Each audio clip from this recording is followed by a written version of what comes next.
ایران کے خلاف مہم جوئی امریکہ کو بھاری پڑنے لگی۔ خطے میں امریکی فوجی اڈوں میں تباہی کی سیٹلائٹ تصاویر سامنے آئی ہیں۔ ایران کے سرکاری میڈیا پر جاری سیٹلائٹ ویڈیوز میں ایران کے میزائلز اور ڈرون حملوں سے خطے میں امریکی فوجی اڈوں پر بھاری نقصان اور تباہی دیکھی جا سکتی ہے۔ اس سے پہلے عراق میں امریکی سفارت خانے کے ایک بیان میں کہا تھا کہ امکان ہے ایران اور اس سے منسلک گروپس امریکی اہداف کو نشانہ بناتے رہیں گے۔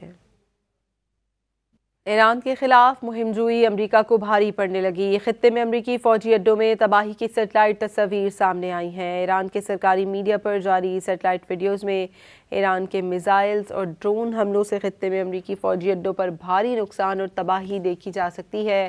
اس سے پہلے عراق میں امریکی سفارت خانے کے ایک بیان میں کہا تھا کہ امکان ہے ایران اور اس سے منسلک گروپس امریکی اہداف کو نشانہ بناتے رہیں گے۔ ایران کے خلاف مہم جوئی امریکہ کو بھاری پڑنے لگی۔ خطے میں امریکی فوجی اڈوں میں تباہی کی سیٹلائٹ تصاویر سامنے آئی ہیں۔ ایران کے سرکاری میڈیا پر جاری سیٹلائٹ ویڈیوز میں ایران کے میزائلز اور ڈرون حملوں سے خطے میں امریکی فوجی اڈوں پر بھاری نقصان اور تباہی دیکھی جا سکتی ہے۔ اس سے پہلے عراق میں امریکی سفارت خانے کے ایک بیان میں کہا تھا کہ امکان ہے ایران اور اس سے منسلک گروپس امریکی اہداف کو نشانہ بناتے رہیں گے۔